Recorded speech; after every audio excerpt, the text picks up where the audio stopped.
अपनी दादी के बारे में एक कहानी सुनाती हूँ। ये उन दिनों की बात है जब पहली जंग अज़ीम और स्पेनिश फ्लू को अपनी तमाम तर सफाकियों और होलनाकियों समेत खुशकी के इस खित्ते से रुखसत हुए 4 साल बीत चुके थे। खेतों में सरसों फूल रही थी और जाड़े की आमद थी जब मेरी दादी जान इस दुनिया में तशरीफ लाई। बाकी कहानी इन्हीं की ज़बान में सुनिए। अच्छा मेरा बेटा, मैं आपको अपनी कहानी सुनाती हूँ। 2 भाइयों के बाद 5 बहनों में मेरा तीसरा नंबर था। मेरे मियाँ जी फजर के बाद घर आते तो हम बहन भाइयों को माँ जी के पास बैठकर कुरान पढ़ते देखते तो हम सब के लिए उम्र दराज की दुआ फरमाते। मुझे इन्हीं की दुआएं लगी हैं जो मैं आज आपके साथ बैठकर अपनी आप बीती सुना रही हूँ। होश संभाला तो माँ की आवाज पहचानने के बाद जो दूसरी आवाज पहचानी वो आटा पीसने वाली हाथ चक्की थी।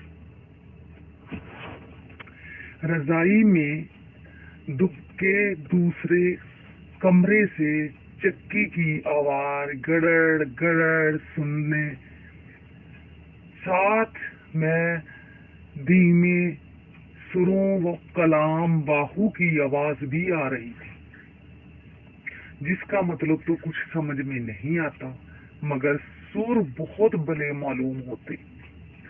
ये हमारी बेजी मेरी दादी की अम्मा जान थी जो हमारे जागने से पहले गंदम पीसकर आटा बनाती जिससे हमारे लिए रोटी बनाई जाती थी।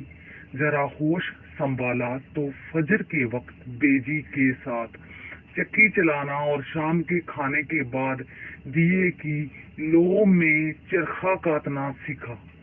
एक बड़ा भाई फौज में चला गया। मेरी बेजी उसे याद करते करते दुनिया से चली गई। फिर एक वक्त वो भी आया कि मुझे ये सब छोड़कर ससुराल आना पड़ा। जहाँ आए हुए मुझे अभी तीसरा दिन था कि मेरी सास का इंतकाल हो गया और यूं मैं पहली बार जो ससुराल आई तो पूरे 1.5 माह बाद वापस मैके जा पाई। मेरे ससुराल में बुजुर्गों के मरने पे बड़ी रोटी करते उनका ये रवाज था, जिसका मतलब था कि सालन रोटी के साथ हलवा या कोई मीठा भी बनाया जाए। जो मुझे एक रात में 1 बोरी गंदम पीसने का भी इत्तेफाक हुआ। इस पीसी हुई गंदम को छान कर बारीक आटे से रोटी और कदरे मोटी आटे में गुड़ और देसी घी डालकर हलवा बनाया गया। तब किसी शादी गमी पे बुलाए गए मेहमान 3 दिन रुकते थे। हमने भी 3 दिन मेहमान की इसी हलवे से खिदमत की। अल्लाह की करनी थी कि मेरी चक्की पीसने की महारत मुशक्कत से मुझे ससुराल में बड़ा नाम कमाने का मौका दे दिया। मेरी सास के मरने के बाद मेरे मियाँ और ससुर मेरा बहुत ख्याल करते कि 3 दीवारों समेत घर में सब मर्द थे और पूरे घर की जिम्मेदारियां मुझ पे आन पड़ी थी। घर में रिज़्क की खैरो बरकत थी और लोग सादा थे। मेरे ससुर कहते, राबी पुत्र पीतल के बड़े प्याले में दूध पिया कर, सारे घर की जिम्मेदारी है, तुझ पे सेहतमंद रहो। आज भी मेरी सेहत का राज वो मस्बत रवैये और सादा खुराक है। मुझे पहला सदमा उस वक्त पहुंचा और जब मेरा पलोठी का बेटा फौत हो गया। ये वो वक्त था जब हमारा हिंदुस्तान दूसरी जंग अज़ीम का हिस्सा बन चुका था और मेरा दूसरा भाई भी जंग में शामिल हो गया था।